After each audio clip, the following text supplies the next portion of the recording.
Patagalin ninyo ako, Aling Romana. Isa akong taong maprinsipyo.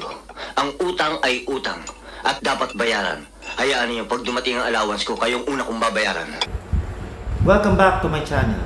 So marami kayong mga nababalitaan na yung mga naniningil ng utang ay nabubugbog.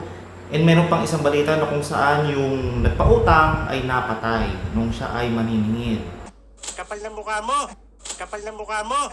Okay, so it is a common knowledge na pag ikaw ay nagpautang at sinabi nung nangutang sa'yo na babayaran ka niya sa katapusan ng buwan, hindi yan natutupad. Madalas yan na-extend hanggang sa magkalimutan na.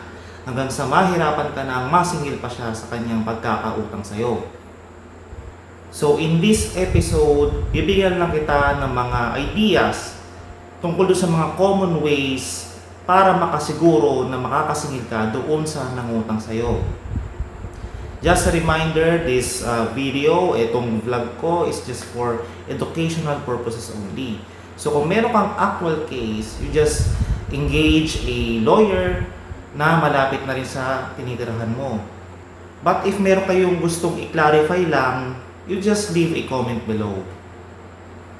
So first common way para makasiguro ka na makakasingil ka doon sa inutang sa'yo ay dapat meron kayong written agreement. So ano bang nilalaman nitong written agreement na to?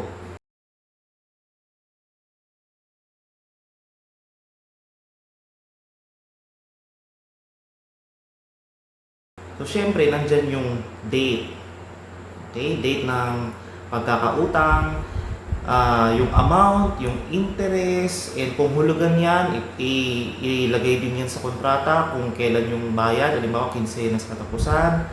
And napaka-importante is permado yan ng parties. Pagka sinabing parties, ito yung nagpautang at yung nangutang. Maski rin sa pagbabayad ng utang o yung pagbabayad ng mga installments, mas maganda na merong kasulatan dyan. Halimbawa, acknowledgement receipt or official receipt. Yan yung pruweba kasi na ikaw ay nagbayad talaga. The second common way is yung pagsasangla. Normally, real estate mortgage yan. Itong real estate mortgage, yan yung kontrata kung saan yung sinasangla ay bahay at lupa. Itong mga ganito, very common yan sa mga bank transactions. Halimbawa, bibili ka ng isang house and lot sa subdivision and wala kang available cash, halimbawa 5 million pesos.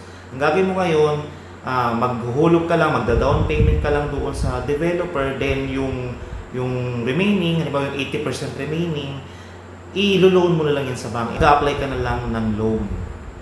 So ngayon, pagka nag-grant yung loan mo, para makasiguro itong si bangko na masisingil ka nila, magtatatak ngayon sila ng real estate mortgage doon sa iyong titulo.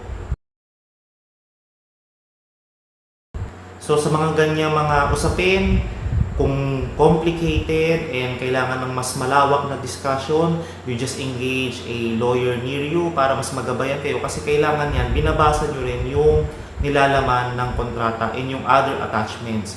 Dito sa ating video, bibigyan ko lang kayo ng brief background.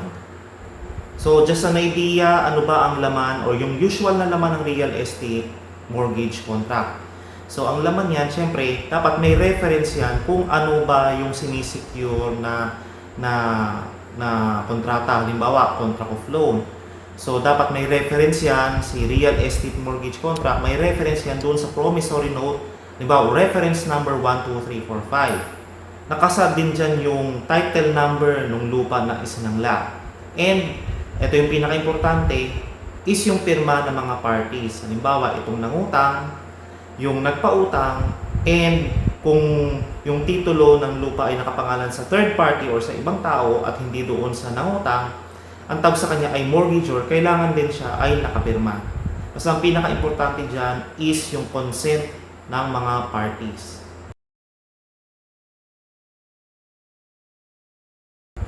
Meron din tinatawag na chattel mortgage kung saan imbis na bahay at lupa yung sinasangla, personal property naman. Ang normal na sinasangla dito ay yung kotse.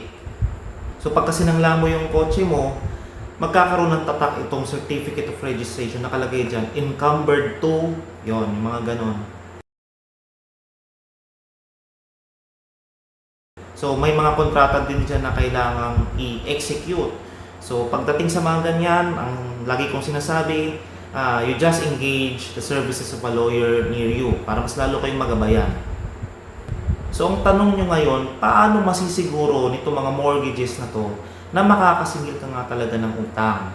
Okay, ito kasi, pagka sinabi mong mortgage, ito ay isang pag-secure doon sa fulfillment ng principal obligation. So sa example natin, kung ang principal obligation ay yung contract of loan o yung pangungutang, masisecure niyan yung pagbayad ng debtor. So pagka hindi nakabayad si debtor, ang sasalo dyan or yung pwede mong habulin dyan ay yung property na nakasangla. Ang tawag dyan ay yung foreclosure or Tagalog, pagremata. Diyan sa foreclosure proceedings, merong mga legal processes na dapat pagdaanan pa yan. Hindi ka basta-basta pwedeng mang-agaw na lang ng property, hindi porket nakasangla yan sa'yo. So pagdating dito sa foreclosure proceedings, may dalawang proseso. Pwede yung judicial foreclosure, kung saan nagpa-file ng kaso sa korte or ng petition for judicial foreclosure. Meron din tinatawag na extrajudicial foreclosure na kung saan hindi mo na kailangan magsampa pa ng kaso sa korte. So meron pang ibang ways para ma-secure yung pagbabayad ng utang. Isa sa mga yan yung i-require mo yung debtor na mag-issue sa'yo ng post-dated checks. Legal naman yun, wala namang problema doon. Okay, so that's it for today. Napakaikli lang ngayon ng discussion natin pero sana marami kayong natutunan. Kahit very brief background lang ng ating discussion. For now, please like this video, share this with your friends, subscribe to my channel, and do not forget to hit that notification bell icon para ma-notify kayo ng mga next videos ko na i-upload. Thank you very much.